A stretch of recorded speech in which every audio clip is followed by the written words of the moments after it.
আসসালামু আলাইকুম ওয়া রাহমাতুল্লাহি ওয়া বারাকাতুহু। কেমন আছেন সবাই দর্শক মণ্ডলী? আশা করি ভালো আছেন। আমি আব্দুল হাদি স্বদেশ ফার্মের পক্ষ থেকে আপনাদেরকে জানাই স্বাগতম। আজকে কথা বলবো একটা গুরুত্বপূর্ণ বিষয় নিয়ে।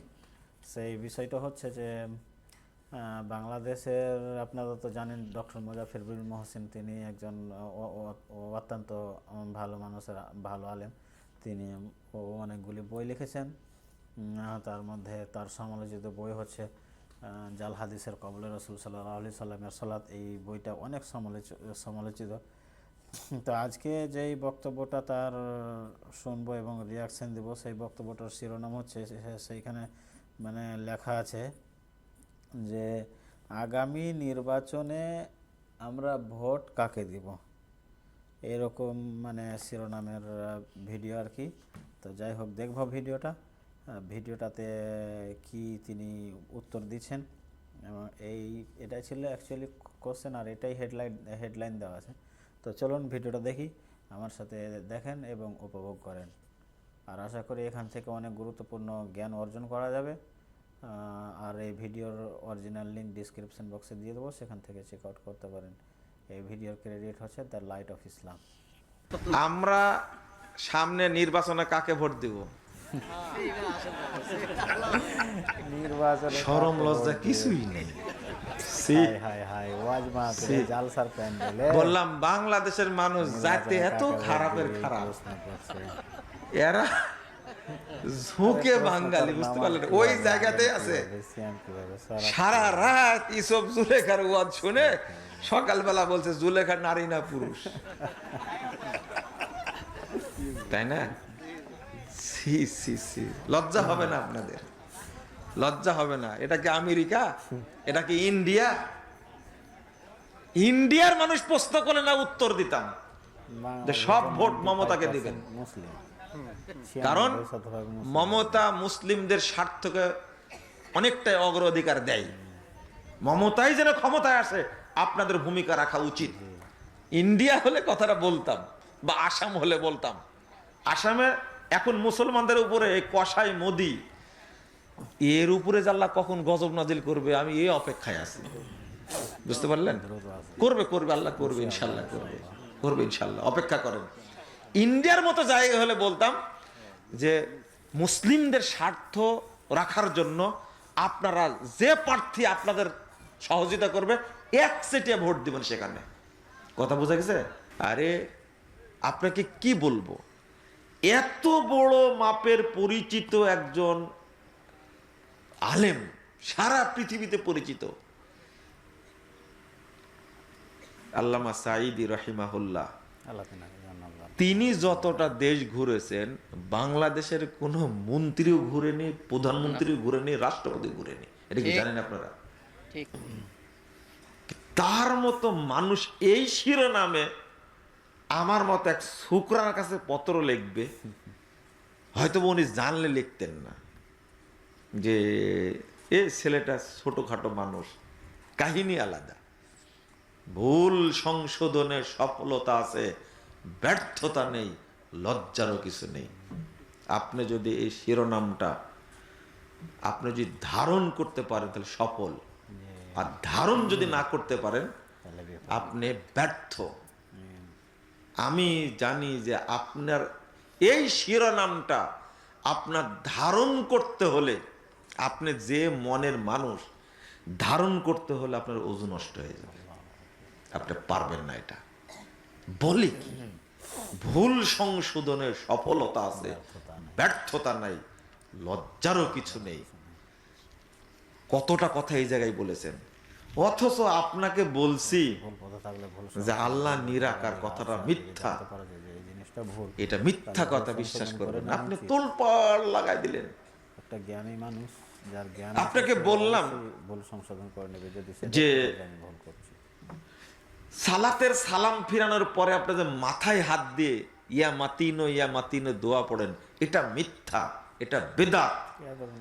এই যে লাফানি শুরু করলেন, আমরা যা করি তাই বেদাত। আমি বললাম যে হ্যাঁ, যা করেন তাই বেদাত। দলিল যার নাই সেটাই তো বেদাত, সেটাই তো শয়তানের আমল, সেটাই তো বাতিল। আপনি কথা বুঝেননি? আপনার সালাত যতদিন ওযুর দোয়া বিসমিল্লাহির রহমানির রহিম আল ইসলাম হাক্কুন ওয়াল কুফরু বাতিলুন আল ঈমানু নূরুন ওয়াল কুফরু যুলমাতুন, এই দোয়া যতদিন পড়বেন মরা পর্যন্ত, পড়া মাত্রই ওযু বাতিল হয়ে যাবে, নামাজও বাতিল হবে, কোনো সন্দেহ নাই। কারণ এই দোয়াটা হলো শয়তানের তৈরি করা দোয়া। ওযুর শুরুতে বলতে হবে শুধু বিসমিল্লাহ। কি বলতে হবে? বিসমিল্লাহ। আমি বললাম এই দোয়াটা পড়লে ওযু নষ্ট হয়ে যাবে, কিন্তু আলেম মানুষ, আপনারও যে ওযু নষ্ট হয়ে যাবে সেটা তো বুঝতে পারেননি। মানে আমার কথাটা আপনি ধারণ করতে পারেননি, আপনি চিন্তাও করলেন না যে কেন বলল। আপনি জায়নামাজের দোয়া বানাইছেন, ইন্নী ওয়াজ্জাহাতু ওয়াজহিয়া লিল্লাযী ফাতারাস সামাওয়াতি ওয়াল আরদ। কিয়ামত পর্যন্ত যদি জায়নামে যারা এই দোয়া পড়েন, আপনার সালাত বাতিল হবে, এতে কোনো সন্দেহ নাই। কারণ এটা বিনা দলিলের কথা, এটা শয়তানের তৈরি করা, এটা অপবিত্র আমল একটা, এটা কখনো সালাতের মধ্যে যায় না। আমি কথা বলা মাত্র আপনি এমনভাবে ক্ষেপে গেলেন, আমাকে যত কিছু বলার দরকার গালি দিয়ে দিলেন আপনি। মানে আপনি ধারণ ক্ষমতা নিতে পারবেন না। ভুল সংশোধনে সফলতা আছে, ব্যর্থতা নেই, লজ্জারও কিছু নেই। আপনি পারবেন না এটা নিতে, পারেনি এটা নিতে। আরে জামাত ইসলামের মানুষদেরকে এতদিন যাবৎ সাইদি সাহেব তৈরি করেছেন, এই শিরোনামটা তারাই ধারণ করতে পারেনি। জামাত ইসলামের কত রুকুন আছে, হাজার হাজার রুকুন আছে, দায়িত্বশীল আছে, শিবিরের বড় বড় শিক্ষিত নেতা আছে, এই শিরোনামটা তারা ধারণই করতে পারেনি, তাদেরও ওযু নষ্ট হয়ে গেছে। আপনি কি জানেন? বলছে আমাকে যে মুজাফফর বিন মহসিনটা মিথ্যা কথা বলছে, সাইদি সাহেব কোনো পত্রও লেখেনি, তার সঙ্গে দেখাও হয়নি। আপনি কি আমার বক্তব্যটা কি বোঝা যাচ্ছে? বুঝবেন না আমার কথাটা, 10 বছর লাগবে সময়। তারা লোড নিতে পারেনি, ফেসবুকে স্ট্যাটাস দিছে যে এইরকম কোন পত্র সাইদি সাহেব লেখেননি। চিন্তা করতে পারছেন? আমি বলছি 2013 সালের কথা, আজকে কত সাল? 24 সাল। রাজনীতি করেন আপনারা, কিন্তু খবরদার ইসলামকে সম্পৃক্ত করবেন না, দ্বীনকে সম্পৃক্ত করবেন না। আওয়ামী লীগ রাজনীতি করে, বিএনপি করে, আপনি করেন, আরো কেউ করুক না, কিন্তু এখানে যেন দ্বীন, শরীয়ত, ইসলামকে আপনারা ঢোকায়েন না। আমরা ফতোয়া দিয়েই যাব, এই গণতন্ত্র হারাম, এটা গণতন্ত্র না, এটা হলো গুন্ডাতন্ত্র, এটা হলো খুনতন্ত্র, এটা হলো গুমতন্ত্র, এটা হলো ধোকাতন্ত্র, এটা হলো প্রতারণাতন্ত্র, এটা হলো হারামতন্ত্র, এটা কুফরি তন্ত্র, এটা বিধর্মী তন্ত্র। ইসলামের সাথে কোনো সম্পর্ক নাই। বলতেছি, যতদিন আল্লাহ বাঁচা রাখবে ততদিন বলবো ইনশাল্লাহ। কথা বুঝতে পারছেন? কিন্তু কষ্ট পেলাম যে আমি এমন গালিগালাজ করছে। চলেন কথাটা বলি, মনে আছে কোন জায়গায় বলতে গিয়ে বলছিলাম, ভুলে গেছেন আপনারা। উলাইকা লাহুমুল আমনু ওয়া হুম মুহতাদুন। তো আল্লাহ আমাকে নিয়ে গেলেন, 13 সালের চিঠি পেলাম তো ডিসেম্বরে, 14 সালের নভেম্বরের 7 তারিখে আমিও গেলাম। ওই জায়গাটা দেখার দরকার আছে, লাল ঘরটা আয়না ঘর না হলেও স্পেশাল ঘর দেখার দরকার আছে, বুঝছেন? আরে গেলাম, 3 মাস 22 দিন সাইদি সাহেবের কাছে থাকলাম। আপনাদের একটা যুক্তি আছে, যেটা কেমন কথা? সাইদি সাহেব হলেন ফাঁসির আসামি, আর মুজাফফর হলো কি? হাজতি আসামি। কেমনে দেখা হলো? যুক্তি আছে কথার, ঠিকই বলেছেন। ইবলিস এই যুক্তি দিয়ে আপনাকে বিভ্রান্ত করেছে। জেলখানা কাশেমপুর 1 কারাগারের মেডিকেল পার্টের সাথে 3টা সেল ছিল। কয়টা? 3টা সেল। আমি ছিলাম মেডিকেলে, এবং মেডিকেলে থাকার জন্য সাইদি সাহেব নিজেই আমাকে সুপারিশ করে নিয়ে এসেছেন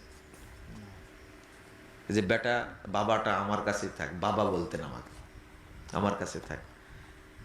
আমি যখন কাশিমপুর একে ঢুকলাম বিকেলবেলা, রাত্রিতে দেখছি একটা ব্যাগ সহ আমার কাছে পাঠাইছে, অনেকগুলো হাদিয়া। এই যে এতদিন রিমান্ডে ছিলাম, ঘুরে বেড়ালাম কোথায় কোথায়, 5 দিন রিমান্ডে রাখছিল, তারপরে ঢাকা জেলখানায়, তারপরে কাশিমপুরে নিয়ে গেছে। তো দেখছি ব্যাগের মধ্যে একটা পাঞ্জাবি, একটা পায়জামা, একটা গেঞ্জি, বিস্কুটের প্যাকেট, তারপরে ডালিম, ডালিমটা আনার, আপেল একসঙ্গে দিয়ে দিছে। তো একটা মনে হচ্ছে যে উনি মনে করছেন যে হাই রে বাবাটা কতদিন না না খেয়ে আছে। ঘটনা তো এইরকমই আসলে, এগুলো পাঠাইছে আর প্রথম আসছে, ওর কাছে কিছু আছেই কিনা, এরকমই তো হয়, এটাই মনে করেছেন, পাঠাইছে। আমিও পেয়ে হতবাক, আরবিতে লেখা আছে ব্যাগের উপরে, আরবিতে লিখে দিয়েছে হাদিয়াতুম মিন সাইদি, বুঝতে পারলেন, লেখা আছে এটা। তখন বুঝে গেলাম আমি নিজে তখন আবেগী হয়ে পড়েছিলাম যে তিনি হাদিয়া পাঠালেন, দেখাই হয়নি এখন পর্যন্ত। পরের দিন সাক্ষাতে গেলাম, যাওয়ার পরে আমাকে চিনে নিয়ে যখন বলছে যে তিনি নিজেই আমাকে নিয়ে আসার জন্য পাঠাইছেন, কিন্তু গেছে তো খেয়াল করছেন না। পরে বলছেন যে এনে মুজাফফর বিন মহসিন, তখন জড়িয়ে ধরে বলছে আরে আমি তো মনে করি যে 60-70 বছর বয়স। বুঝছেন কথা, 60-70 বছর বয়স তাই মনে করছেন। কি যে কান্না কাঁদলেন, আর কপালে কতবার যে চুমু দিলেন আমার মনে নেই। এটা দরজা যে রুমে থাকতেন ওই বারান্দার বসায়, শীতকাল তো, এই আদর কি ভোলা যায়? আপনি যাই বলেন না কেন। নিজের গলায় মাফলা ছিল 17 নভেম্বর, কত নভেম্বর, মাফলাটা গলায় জড়াই দিলেন, নিজেরটা কুলে আমাকে বাচ্চা ছেলের মতো আমাকে বিস্কুট খাওয়ালেন, বুঝছেন। ও হুজুর তোমার এত অহংকার কেন আমি বুঝি না তো আসলে। তুমি কত বড় হুজুর, তুমি এত গালি দাও। কি পড়া পড়তেন, পড়ুয়া মানুষ কাকে বলে? আমাদের বয়স তখন কত হয়েছে, তাই পড়তে পড়তে মাজা লেগে যায়, পড়ছে তো পড়ছে। আমি বললাম যে এই বুড়া হাড় নিয়ে এত বসে থাকেন কি করে? বা পড়াটাই নিশা আমার। এত কোরআন তেলাওয়াত করতেন আর এত বই পড়তেন, আর এই টেটকা ফুটকা এই মূর্তি, এরা যেভাবে গালিগালাজ করে আমাকে, যে এই বইটা পড়ে মানুষ বিভ্রান্ত হচ্ছে। সাইদি সাহেব আল্লাহ তাকে রহম করুক তার উপরে। আমি আশ্চর্য হই, এই বইটা 3 বার পড়ে আমার কাছে পত্র লিখেছেন। কয়বার পড়েছেন? 3 বার পড়ে পত্র লিখেছেন। আমি মাঝে মাঝে কি আশ্চর্যজনক জানেন, আমি হতবাক হই। যাওয়ার পর থেকে উনি কোনো ফতোয়া কাউকে দেননি, সোজা বলতেন ওই মুজাফফরের কাছে যাও। আমি বলতাম যে আপনি ফতোয়া দিবেন, এত বড় আলেম থাকতে আমি কি ফতোয়া দেব? তখন বলছেন যে যা দিয়েছি আগে দিয়েছি, তুমি থাকাকালীন আমি আর ফতোয়া দেব না। দেইনি, একবারে দেইনি বলতেন, যে ওর কাছ থেকে জানেন আসেন। অনুরোধ করতাম আপনি বলেন, আচ্ছা না আমি বলবো না।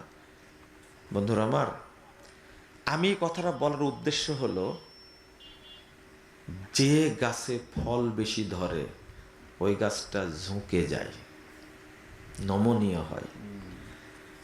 আর যে খালি কলস কি বাজে বেশি, বুঝতে পারলেন? এই যে একটা জিনিস ভুল জিজ্ঞেস করতেন, আচ্ছা এটাও কি ভুল নাকি? আপনি কোনোদিন জিজ্ঞেস করেছেন?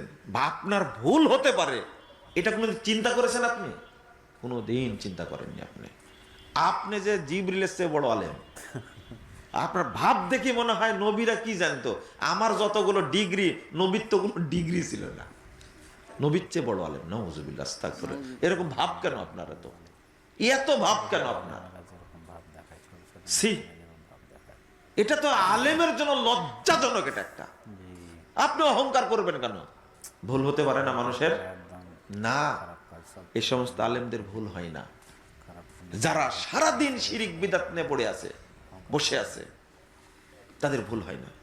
অহংকারকে পাশে রেখে উদার আল্লাহ এদেরকে হেদায়েত দান করুন। বলেন আমিন।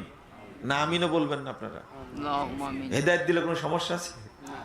আল্লাহ এদেরকে হেদায়েত দান করুন, আমিন ইয়া রাব্বাল আলামিন।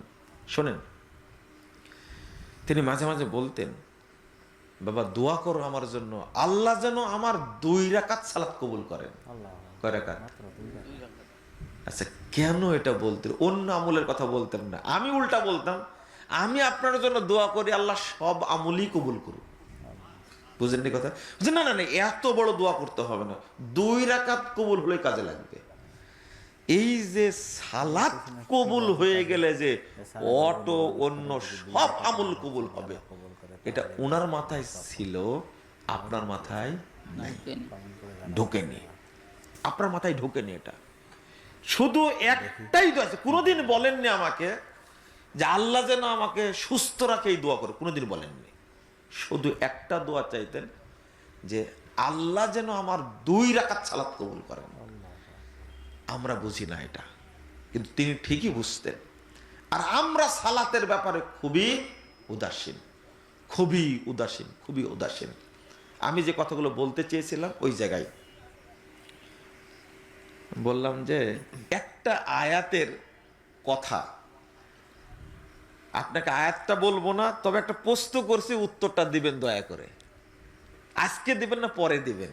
প্রশ্ন করেছিলাম, আচ্ছা পাকিস্তানে বোমা হামলা হয় এত, আফগানিস্তানে হয়, বাংলাদেশে হয়, আচ্ছা এই বোমা হামলাটা সৌদি আরবে করা যায় না? কথাটা তো সত্যি। বুঝেননি কথা? কুয়েতে করা যায় না? দুবাইয়ে করা যায় না? আমাদের বোমা হামলাতে না হওয়ার কারণটা কি? একবারে বোমা মেরে সারখার করে দিচ্ছে, অমুক দিন 150 মরেছে, অমুক দিন 200 মরেছে, এরকমই তো হয় এই রাষ্ট্রগুলোতে। আমরা তো দেখি সৌদি আরবে ইহুদি খ্রিস্টান বোমা হামলা করতে পারে না? আমার যেন প্রশ্ন জাগে, উত্তরটা একটু আপনি দিবেন। আপনার কি মনে হয়? সৌদি তখন উনি বলছিলেন সাথে সাথে, যে বাবা উত্তরটা তুমি এখনই নাও। এখানে কোনো না বলছেন না এত তাড়াতাড়ি নিতে হবে না, আপনি উত্তরটা দেন। বলছেন না এখনই দেই। এই আয়াতটা তখন তেলাওয়াত করলেন। আল্লাহ বলছেন আল্লাযীনা আমানু ওয়া লাম ইয়ালবিসু ঈমানাহুম বিযুলমিন উলাইকা লাহুমুল আমনু ওয়া হুম মুহতাদুন। এত সুন্দর করে তেলাওয়াতটা করলেন, কণ্ঠের রাজা তো, তাই না? হ্যাঁ, তো আমি বললাম যে এত তাড়াতাড়ি বলতে হবে? বলছে না, যারা ঈমানকে শিরিক থেকে মুক্ত রাখে তাদেরকে নিরাপত্তা দেওয়ার দায়িত্ব সরাসরি আল্লাহ নেন। হলো উত্তরটা? হলো এবার? পাইছেন এবার? আল্লাহ আমাদের নিরাপত্তা দেয় না কেন? আফগানিস্তানকে দেয় না কেন? পাকিস্তানকে দেয় না কেন? সিরিয়াকে দেয় না কেন? বুঝেননি কথা? বুঝবেন না এটা। এই বুঝটা হওয়ার জন্য খুব ইমানের বিশ্লেষণকারী হওয়া দরকার। এই বুঝটা আপনি সহজে বুঝবেন না। আল্লাহ শিরিক মুক্ত ইমানকে এতটা পছন্দ করেন, আল্লাহ নিরাপত্তা দেন। জেনা করছে আল্লাহ নিরাপত্তা দিবে, চুরি করছে আল্লাহ নিরাপত্তা দিবে, মিথ্যা কথা বলছে আল্লাহ নিরাপত্তা দিবে, কিন্তু শিরিক যখনই করবেন তখন আর নিরাপত্তা দিবেন না। একটা শর্ত করছেন, ওয়ালাম ইয়ালবিসু ঈমানাহুম বিযুলমিন, শিরিক করবে না, আল্লাহ নিরাপত্তা দিবেন। আমাদের অবস্থাটা ঈমানের ক্ষেত্রে এই জায়গায় ঘাটতিটা বেশি। আমেরিকা ব্রিটেন বহুদিন থেকে চেষ্টা চালাচ্ছে এই সৌদি আরবের ঐতিহ্যকে ভেঙ্গে চুরমার করে দিবে, চেষ্টা করছে না? লিবিয়াতে করেনি? করছে না? আফগানিস্তানে করেনি? কি এত মানুষকে মারলো। মিশরে করেনি? আরব বসন্ত, এই ঢেউটা সৌদি, কুয়েত, দুবাই নিয়ে আসার চেষ্টা করেছে। আমেরিকা পেরেছে? আমেরিকা পেরেছে? না না, অত সহজ না। বাইডেনের ফোন ধরে না মোহাম্মদ বিন সালমান, আপনি কি মনে করেন? বাইডেন ফোন দিয়েছে, ফোন রিসিভ করেন, যে সময় নাই, পরে ফোন দিতে বললো। আপনারা কি বিশ্বাস করেন? বাংলাদেশের একটা বেহুদ্দা পত্রিকা আছে, খুব প্রচলিত, একটা বেহুদ্দা পত্রিকা, মানুষ পড়েও বেশি এই পত্রিকাটা। এই পত্রিকা দিয়ে কুলুপ নিলেও আপনি পবিত্র হবেন না, বুঝছেন? ওই পত্রিকার কথা বলেছি। এই পত্রিকার শিরোনাম করেছে জানেন, বাইডেনের গালে মোহাম্মদের চপেটাঘাত, এই শিরোনাম করেছিল। ফোন ধরেছে, ধরেনি, এটাই। পরে বাইডেন তেল দেওয়ার জন্য সৌদি আরবে আসছিল, এটা জানেন আপনারা? আসছিল না? এইগুলো মনে হয় বুঝেন না আপনারা নাকি? এইগুলো বোঝা যাবে, এইগুলো বুঝতে হবে। আমি যে কথাটা এখন বলবো, আপোষহীন থাকতে হবে আকীদার সাথে, তাওহীদের সাথে। তাগুতকে মিশ্রণ করা যাবে তাওহীদ না। কতটা গুরুত্বপূর্ণ। ঈমানের সাথে কুফুরকে মিশ্রণ করা যাবে না। জাহেলিয়াতের সাথে দ্বীনকে মিশ্রিত করা যাবে না। ঈমানের সাথে শিরককে মিশ্রণ করা শিরক করলে যাবে না। নষ্ট হয়ে যাবে। আপনি একই আকীদার উপরে থাকবেন। আল্লাহ বলছেন, কারণে শিরক করা যাবে না, শিরকের মতো ওয়াইন্না কাসীরাম মিনান নাস বিলিকাই রাব্বিহিম লাকাফিরুন। শিরক করো না। সূরা রোম না শিরক 8 নম্বর আয়াত। নিশ্চয়ই অধিকাংশ মানুষ, আল্লাহ বলছেন অধিকাংশ মানুষ রবের সঙ্গে সাক্ষাৎ করবে কাফের হয়ে। কি হয়ে? কেন? আল্লাযীনা আমানু বিল বাতিল ওয়া কাফারু বিল্লাহ উলাইকা হুমুল খাসিরুন। সূরা আনকাবুত 52 নম্বর আয়াত। আল্লাহ বলছেন, যারা বাতিল জিনিসের প্রতি ঈমান আনবে, কুফরি করবে, তারাই জাহান্নামে যাবে। বাতিল জিনিসের প্রতি ঈমান আনেননি আপনি? এনেছেন না? বলেন তো, ইসলাম হক না বাতিল? হক। ইসলাম হক না বাতিল? এবার বলেন তো, গণতন্ত্র হক না বাতিল? গণতন্ত্র বাতিল। হ্যাঁ। বাতিল। তো ঈমান আনলেন কেন?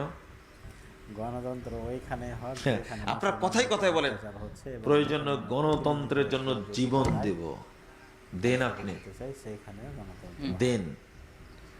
আমাকে বলছেন বাংলাদেশে তো একজন মুসলমানেরই যে, মুজাফফর সাহেব আর কতদিন আকীদা আর তাওহীদের ওয়াজ করবেন? সেখানে গণতন্ত্র হক হয় কি করে? সেখানে তো কতদিন আর সালাতের ওয়াজ করবেন? আমি বললাম যে কি করা লাগবে? যে মন্ত্রী কখনো হবেন, ডক্টর মুজাফফর বিন প্রধানমন্ত্রী কখন হবে? মাশাআল্লাহ। আমি বললাম যে তাই, কথাটা তো ভালোই বললেন, কিন্তু আপনারা এমপি মন্ত্রী হয়ে কি করলেন সেটা একটু বলেন না।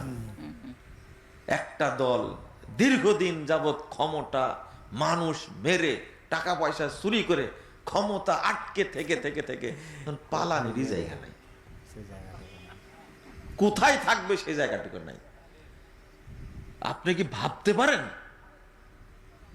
বলে যে ভাই। আমি বঙ্গবন্ধুর বেটি, পাওয়ার পাওয়ার যে কোথায় চলে আমি গেল, পাওয়ার চাই,